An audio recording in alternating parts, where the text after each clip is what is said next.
Bismillahirrahmanirrahim. Assalamualaikum warahmatullahi wabarakatuh. Bismillah, alhamdulillah, wassalatu wassalamu ala rasulillah ba'd. Pemirsa sekalian, yang insyaallah mudah-mudahan pada malam yang sangat berkah ini kita semuanya senantiasa diberi keberkahan oleh Allah Subhanahu wa taala.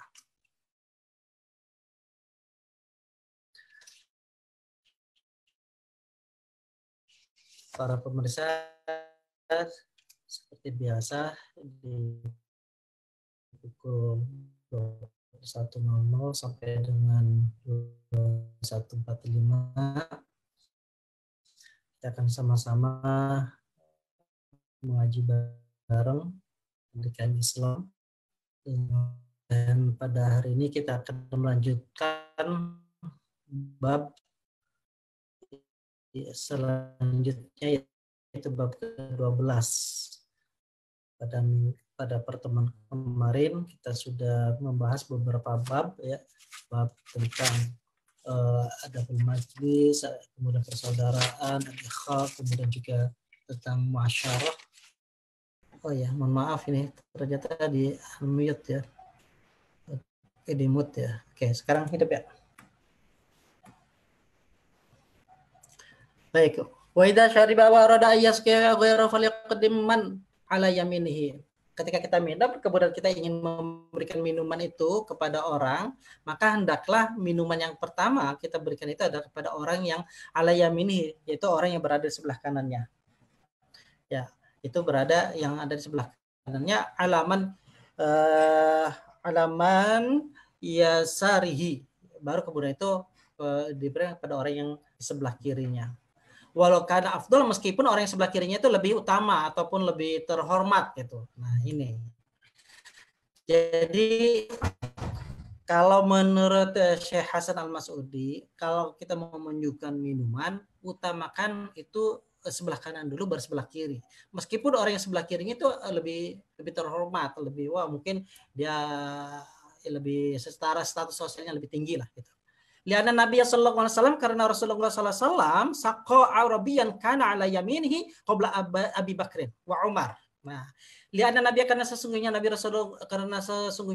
Muhammad sallallahu alaihi wasallam saqa memberikan minuman, ya, Arabiyan terhadap orang yang orang Arab Badui, karena ala yamini, karena dia berada di sebelah kanannya, qabla Abi Bakrin wa Umar radhiyallahu anhuma, sebelum diberikan kepada Abu Bakar dan Umar radhiyallahu anhuma. Wa qala, kemudian Rasulullah SAW bersabda, al-aiman fal aiman, maka berikanlah dahulukan dulu sebelah kanan, maka kemudian baru kanan lagi, terus setelah itu baru diberikan kepada yang sebelah kirinya. Nah, ini para pemirsa sekalian, jadi sampai dengan etika minum, ini saya Hasan Mas'udi itu memberikan tawaran bagaimana etika-etika berdasarkan petunjuk-petunjuk yang ada dalam hadis Nabi Rasulullah SAW. Nah, baik, para pemirsa sekalian, kita lanjutkan. Bab berikutnya itu ada adabun naumi, etika atau tata cara tidur. Nah, ini. Adabun naumi, tata cara tidur atau etika tidur. Iya, yakni yang pertama ayat atau hara minal hadasi. Yang pertama, sebelum kita tidur hendaknya mensucikan diri dari hadas, baik hadas kecil apalagi hadas besar. Ini. Jadi ini para pemirsa sekalian, tidur itu penting ya, karena tidur adalah bagian ataupun saudara kembaran meninggal dunia, saudara kembar mati. Jadi kita khawatir kalau tak ada apa-apa dan tidur, karena ada banyak kasus juga para pemirsa sekalian, orang awalnya tidur tapi kemudian tidak bangun sampai kemudian dinyatakan wafat. Maka oleh Syekh Hasan Mas'udi diharapkan kita semuanya sebelum tidur itu usahakan untuk betul-betul mensucikan dulu, ya, mensucikan dari hadas, baik hadas kecil maupun hadas besar. Dulu kalau bisa, ya. Mudah-mudahan kita semua bisa langgeng ini, yang ini. Wan yanama ala janbihil aimani, lalu kemudian kalau kita tidur ala janbihi, berbaring al aiman, yaitu sebelah kanan, berbaringnya ke sebelah kanan, menghadapnya ke sebelah kanan. Itu.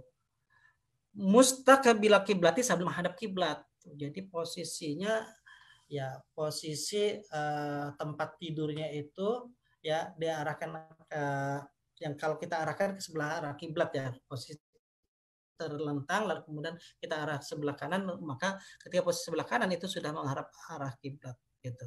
Itu sunnahnya seperti itu. Wa an sudah baiknya ya tentunya ini berbasis dari Syekh Hasan Masudi. Wa an sudah binaumihi rohatan badanihi. Nah ini berikutnya adalah wa an sudah dan kita hendaknya menekadkan atau meniatkan binaumihi dengan tidurnya itu rohata badanihi, yaitu mengistirahatkan badan kita. Rohata badanihi merelakan badan kita. Karena kita sudah seharian capek misalnya, maka diberikan niatkanlah di dalam diri kita sebelum tidur itu, ya Allah saya tidur ini juga untuk memberikan hak bagi badan kita untuk istirahat supaya apa liyak wa alal ibadati, agar kita kuat beribadah.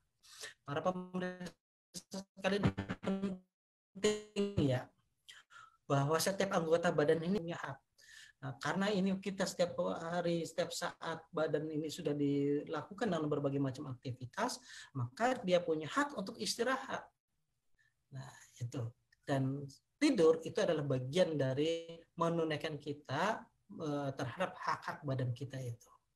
Karena dengan cara mengistirahatkan kayak gini atau menunaikan hak badan ini, maka yakin insya Allah liyakwa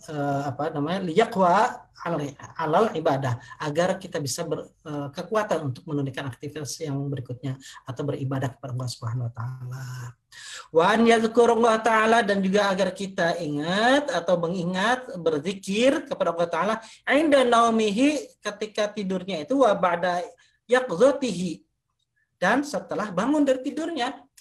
Jadi kita mengingat kepada Allah sebelum tidur dan setelah tidur juga terbangun, maka ingat kepada Allah. Zikir maksudnya. Artinya berdoa dulu sebelum tidur. Bagusnya itu tidak langsung ambil posisi udah klep tanpa ada niat, tanpa ada doa dulu. Nah, Waqad kana Nabi sallallahu alaihi wasallam, Rasulullah sallallahu alaihi wasallam seperti apa? Idza akhadha madja'ahu minal laili wa da'a yadahu tahta khaddihi tsumma yaqul. Nah, Rasulullah sallallahu alaihi wasallam itu ketika idza akhadha madja'ahu, ketika beliau itu mengambil posisi tidur, ya, berangkat ke tempat tidurnya minalaili pada malam hari, wa yadahu, menempatkan tangannya itu tahta khaddi, di bawah pipinya. Jadi Rasulullah itu ya mungkin pada saat itu belum ada bantal ya, atau sudah bisa jadi ada bantal, tapi tangannya itu bagusnya adalah berada di bawah pipi. Jadi sambil sambil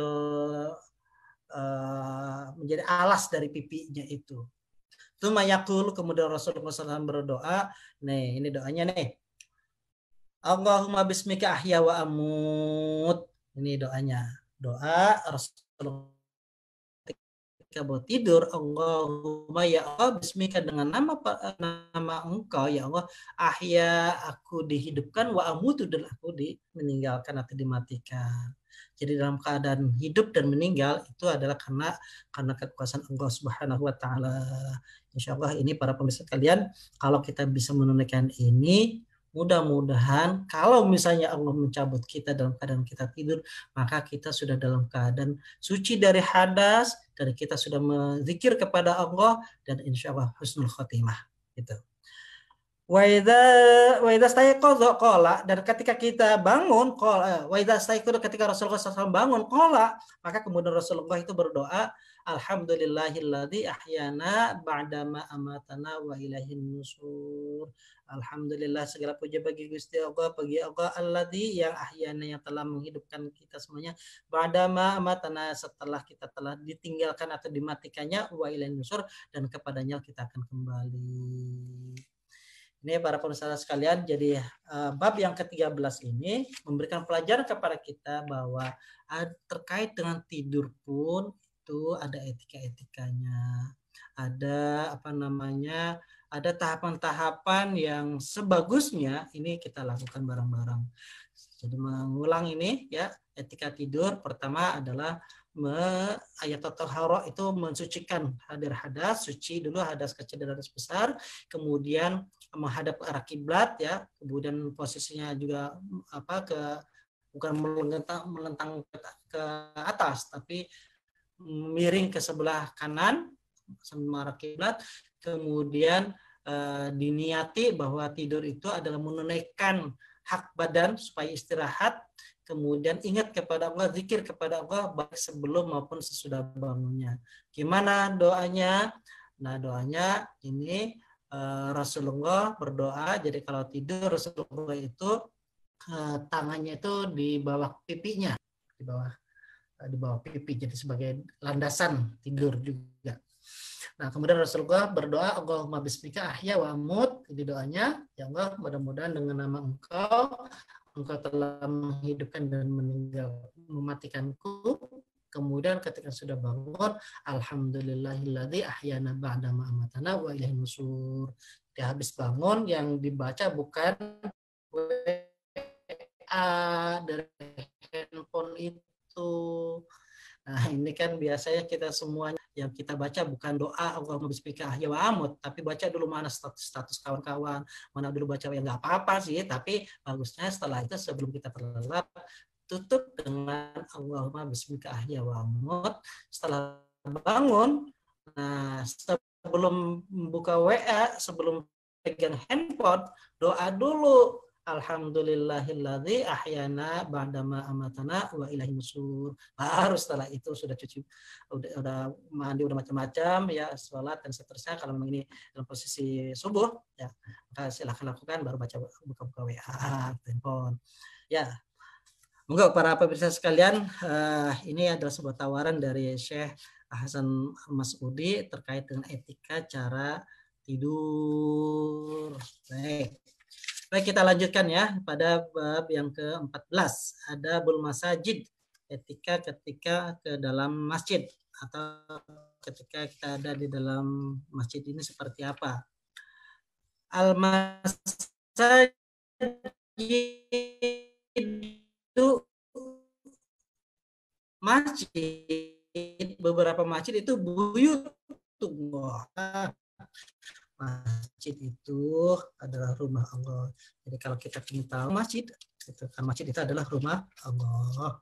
Cuman persoalannya kalau saat ini dalam dari COVID-19 ini, yuk jadikanlah rumah kita itu sebagai masjid. Artinya ada musola, ada tempat yang untuk kemudian kita gunakan sebagai tempat untuk bersujud kepada Allah Subhanahu wa taala. Wa man u'liqa qalbuhu biha adzalahu Allahu fi dhillihi yaumil qiyamati.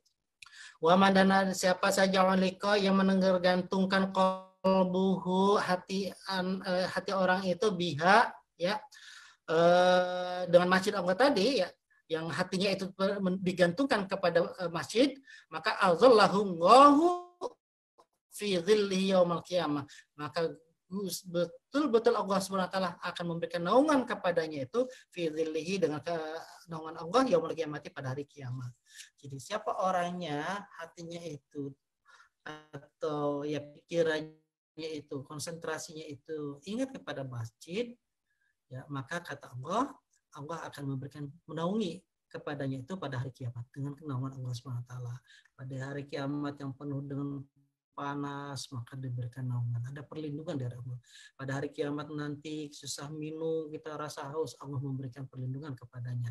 Pada hari kiamat itu kita dalam keadaan porak-poranda, mudah-mudahan insya Allah siapa orangnya yang hatinya itu tergantungkan atau senantiasa terkonsentrasi kepada masjid ya, maka itu Allah akan memberikan perlindungan kepadanya.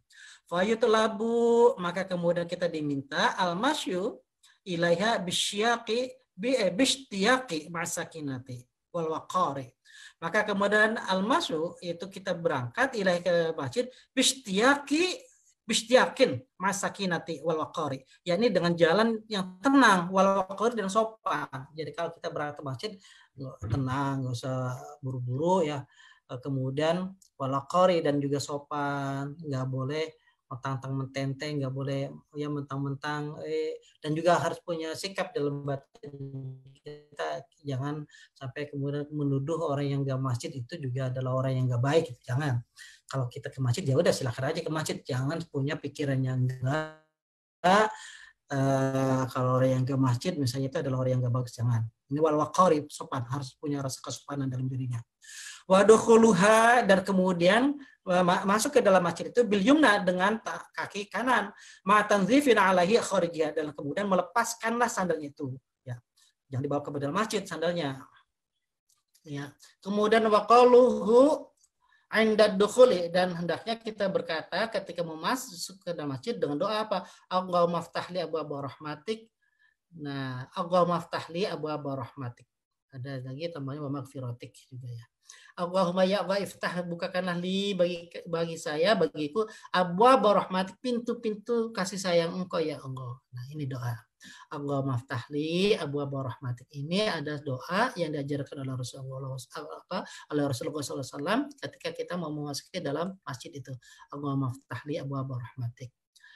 Kemudian wada tahiyatul masjid. Setelah itu kita disunahkan untuk menunaikan sholat tahiyatul masjid. Jadi sebelum duduk di dalam masjid itu angkat berdiri dulu, ya, sajadahnya kita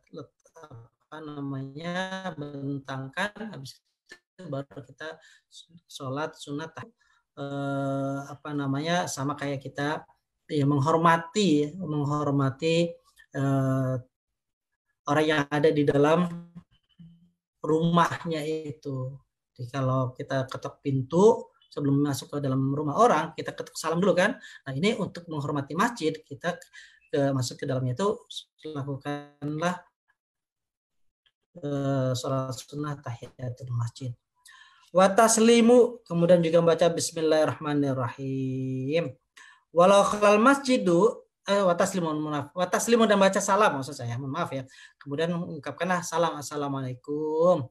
Walau khala al masjidu, meskipun itu masjidnya dalam keadaan sepi minan nasi, dari manusia. Meskipun kita sendiri dalam masjid, maka ini Syekh Hasan al-Mas'udi, ungkapkanlah salam, assalamualaikum. Kenapa? Li'annahu ya la yakhlu minal jinni wal malaikati, karena sesungguhnya masjid itu karena sesungguhnya masjid itu la yakhlu, tidak sepi, minal jinni wal malaikati, tidak sepi dari jin dan malaikat. Artinya dalam masjid itu memang ada penghuni-penghuninya, bukan hanya makhluk yang seperti kita manusia biasa, tapi juga di dalamnya ada jin, ada malaikat, dan seterusnya. Ada makhluk-makhluk Allah Subhanahu wa taala ya, yang bentuk yang lain. Dan itu adalah ya kembaran kita, makhluk Allah juga. Maka ungkapkanlah assalamualaikum meskipun masjidnya itu kosong, nggak ada siapa-siapa. Ini etikanya ya. Wal julusu, dan kemudian duduk biniyati taqarrubi, dengan niat untuk mendekatkan, wa muqarabatullahi ta'ala, dan juga mendekatkan taqarrub kepada Allah Ta'ala, wal iktsaru min dzikrihi, dan juga memperbanyak ingatan kepada Allah Subhanahu wa taala. Duduk i'tikaf, kemudian sambil niat, nawaitu an a'takifa fi hadzal masjid lillahi ta'ala.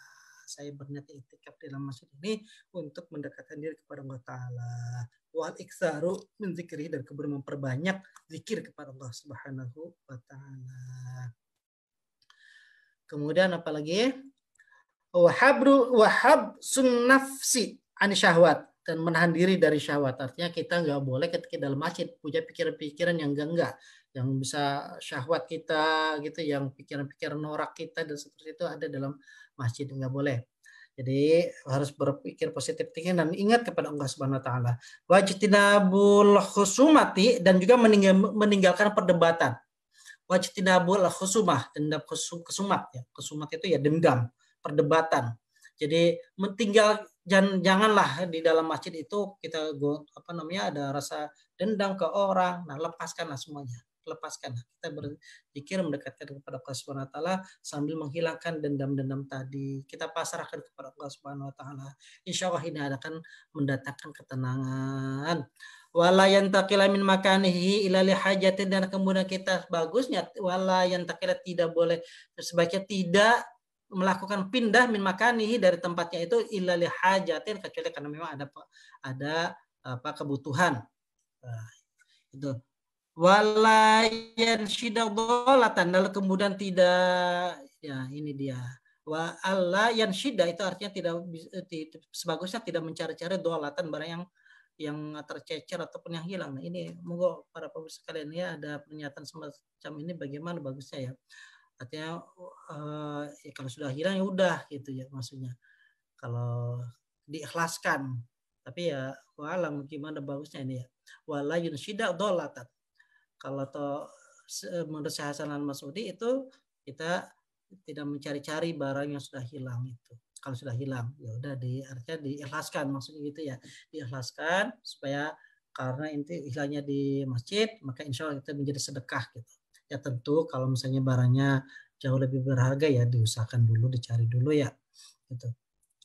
Wa alla yarfa'a sautahu bihadratil musallin. Nah, wa alla yarfa'a, dan kita diminta untuk tidak mengangkat suaranya, mengeraskan suaranya bihadratil musallina, di depan orang yang sedang sholat. Jadi kalau kita lihat di belakang kita, samping kita itu ada orang sholat, ya kita agak suaranya dikecilkan dulu.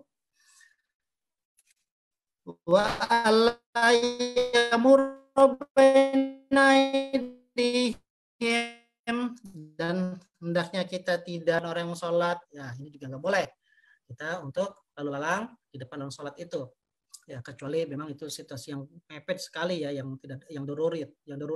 Kayak misalnya di Masjidil Haram itu subhanallah para pemirsa sekalian, kita untuk mendapat tempat duduk aja susah, sehingga mau nggak mau itu ada orang sholat terlewati. Nah maka etikanya kita tahan dulu sampai dengan kita agak memungkinkan, baru kemudian kita melewati itu ya, bagusnya seperti itu. Tidak, atau hindari dulu orang sholat tadi, cari jalan yang lebih, yang kosong, yang tidak ada orang sholatnya gitu. Wa alla yastaghila bisunatin, lalu kemudian kita tidak boleh menyibukkan diri bisunatin dengan pekerjaan tertentu. Wow.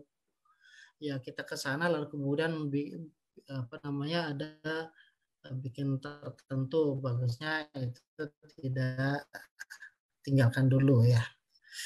Wa alla yakhudhu fi kalami ahli dunya, wala yakhudhu, dan hendaknya kita tidak melihat keduniawian yang tidak ada kaitannya dengan kaitannya dengan zikir, takarub kepada Allah gitu ya. Karena ini adalah tempat ibadah gitu, bukan tempat bisnis. Maka bagusnya tidak berbicara bisnis di dalam masjid, keluar dulu baru boleh. Bagusnya etikanya seperti itu. Lihat supaya selamat kita semuanya, menyelamatkan diri kita semuanya minal wa'idi, dari ancaman al-waridi yang ada, yang bersumber, yang datang fi qouli Nabi sallallahu alaihi wasallam, dari sabda Rasulullah sallallahu alaihi wasallam. Karena ini ada sebuah ancaman dari Rasulullah sallallahu alaihi wasallam, ya'ti fi akhir zamani nasun min ummati ya'tunal masajida yaquduna fiha halaqan dzikruhum muddunya. Nah, ini karena ini ada sebuah hadis ya yang menyatakan bahwa akan datang fi akhir zaman, pada akhir zaman nanti, nasun manusia min ummati, dari umatku. Jadi satu waktu pada akhir zaman akan ada umatku, ya manusia umatku ini, atau ya umat Rasulullah SAW, ya tunai mereka itu datang al masajid, di dalam masjid, yaqudun, lalu kemudian mereka duduk fi dalam masjid itu halakon yang melingkar bisnis misalnya gitu, atau apalagi yang persoalan-persoalan yang menjadikan yang nggak bagus, kayak bisa menyakitin orang, ghibah orang, kemudian juga ngomongin orang yang enggak gitu. Wahubbud dunya, dan juga itu tadi melingkar-lingkarannya itu persoalan-persoalan hubbud dunya ya, hubbud dunya.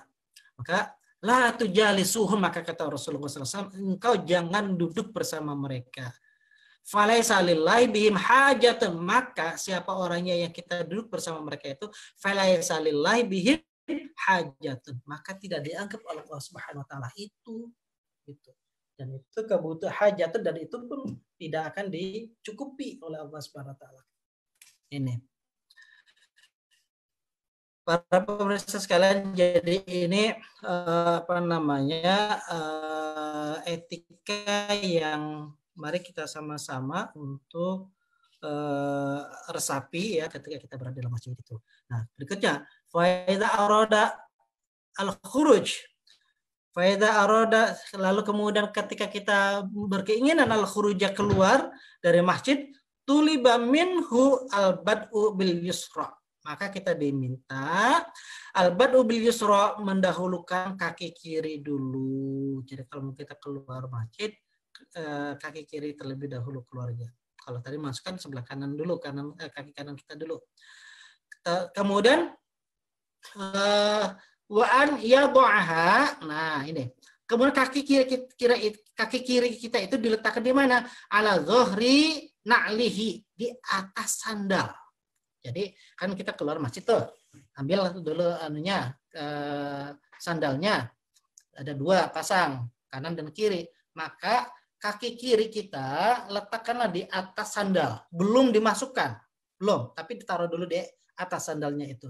Sumayal basul yumna awalan, maka setelah itu, setelah kaki kiri itu di atas kaki kiri kita itu di atas sandal kiri, ya belum dimasukin, baru yang dimasukin pertama dulu itu adalah masukkanlah sumayal basul yumna awalan, masukkanlah kaki kanan terlebih dahulu ke dalam sandalnya itu. Gitu, baru kemudian masukkan yang kaki kirinya. Itu ya. Wal yakul. Lalu kemudian hendaknya kita berdoa atau ya berdoa indah khurujihi, ketika keluar dari masjid itu apa? Allahumma inni as'aluka min fadlik. Allahumma ya Allah, ini sesungguhnya aku as'aluka, bermohon kepada Engkau ya Allah, min fadlika, dari anugerah-anugerahmu ya Allah. Nah, ini doa ketika kita meninggalkan apa namanya masjid. Jadi sudah mengenakan sandal ya, sandal kiri ditekan kaki kiri dulu, baru kemudian kaki kanan masukkan ke dalam sandal, setelah itu baru dimasukin kaki kirinya ke dalam sandalnya. Setelah itu doa Allahumma ini as'aluka min fadlik, ya Allah aku mohon kepada Engkau anugerahmu.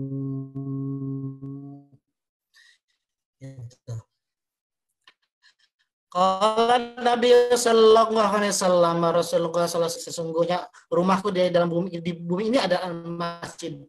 Jadi masjid itu adalah rumahku, kata Allah Taala. Wa inna zuwari fiha ummaruha. Wa inna zuwari, siapa orang yang mengunjungiku di dalam masjid itu, ummaruha, maka dia telah meramaikannya. Fatuba li'abdin tatahhara fi baitihi, maka sungguh sangat beruntunglah siapa itu, la'abdin, bagi setiap orang hamba-hamba Allah, tatahhara, yang dia telah fi baitihi, mengambil air wudhunya di mana? Fi baitihi, di rumahnya. Jadi ini para pemirsa kalian. Jadi etika kita mengambil air wudhu itu bagusnya dari rumah, bukan di di masjid. Ini kata hadis Nabi SAW, hadis kursi ya. Kalau Nabi SAW, kalau Allah Ta'ala, ya ini hadis kursi, bahwa kata Allah Subhanahu Wa Ta'ala, inna buyuti fi ardil masajid wa inna zuwari fiha umaruha fatuba li abdin tatahhara fi baiti. Maka fatuba, sungguh bahagialah li abdin, bagi manusia, bagi hamba, tatahhara, yang dia mengambil air wudunya, fi baitihi, di rumahnya. Ya, tapi kalau misalnya dari rumahnya enggak, ya harus kita wudu di masjid gitu ya. Jadi ngambil wudunya dari rumah. Sumazaroni, kemudian dia menziarahiku, kata Allah, atau ia mengunjungiku, fi baiti, di dalam rumahku, itu dalam masjid itu, fahakun alal mazuri, maka punya haklah ataupun menjadi kewajibanku, kira-kira itu kata Allah, dan itu menjadi hak bagi al-mazuri, bagi orang yang telah mengunjungi. Fahakun alal mazuri, maka menjadi haklah atas zat yang dikunjunginya. Maksudnya itu adalah wajib bagi Allah Subhanahu Wa Ta'ala apa? Ayukrima zairahu, itu memuliakan orang yang telah menziarahinya. Itu. Jadi para pemirsa sekalian, etika kita mau ke masjid, ambil wudhu dulu dari rumah. Habis itu baru ke dalam masjid. Maka kata Allah SWT, fahakkun alal mazur, artinya itu menjadi kewajiban bagi zat yang dikunjungi, yaitu Allah SWT. Apa itu? Anjuk rimazarahu, yaitu untuk memuliakan orang yang menziarahinya itu, orang yang mengunjunginya itu. Wa an Anas radhiyallahu anhu, dan diriwayatkan dari Anas radhiyallahu an, man asraha fi masjidin sirajan lam tazalil malaikatu wa hamalatul arsy astaghfirullah madama fi dzalikal masjid dauhu. Subhanallah, ini ada sebuah hadis yang sangat menarik ini.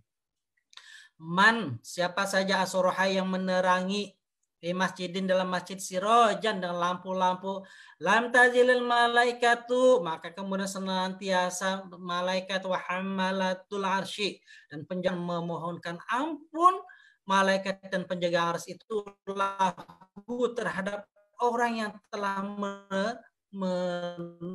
menerangi masjid itu tadi, yang telah mensedekahkan dengan lampu-lampunya tarikan masjid, selama masjid itu disinari dengan lampunya itu tadi. Jadi para pemirsa sekalian, ini tidak ada orang yang dirugikan, dan ini sekaligus banyak keuntungannya orang yang mensedekahi masjid. Siapa orangnya yang memberikan lampu, kata hadis ini, di dalam masjid agar terang, supaya pada saat supaya masjid itu juga terang, ya, supaya masjid itu juga tidak sepi, maka yang para malaikat dan para penjaga arsy itu akan memohonkan ampun kepada Allah, kepada orang yang telah memberikan sedekah lampu itu tadi, selama ya lampunya itu masih digunakan dalam masjid itu. Gitu. Baik, para pemirsa sekalian, demikian yang untuk hadis bahasannya ke 14. Subhanallah, ini waktunya sudah habis. Mudah-mudahan ada manfaatnya. Insya Allah kita akan lanjutkan esok hari. Para pemirsa sekalian, jadi hari ini kita ada berapa bab itu ya? 3 bab. Pertama itu tata cara minum. Yang kedua itu adalah tata cara tidur. Dan yang ketiga itu adalah adab atau etika dalam masjid. Mudah-mudahan ada manfaatnya, dan mudah-mudahan ini semuanya kita semua berkah, semuanya sehat, dan juga Allah SWT memberikan kemanfaatan kepada kita semuanya. Al-Fatihah. A'udzubillahi minasyaitonirrajim. Bismillahirrahmanirrahim. Alhamdulillahirabbil alamin arrahmanir rahim maliki yaumiddin. Iyyaka na'budu wa iyyaka nasta'in ihdinas siratal mustaqim. Siratal ladzina an'amta 'alaihim ghairil maghdubi 'alaihim waladdallin. Amin. Baik para pemirsa sekalian, demikian ngaji bareng ya, ngaji pendidikan Islam dengan kitab Taisirul Khalaq karya Syekh Hasan Al-Masudi. Mudah-mudahan ada manfaatnya. Wassalamualaikum warahmatullahi wabarakatuh.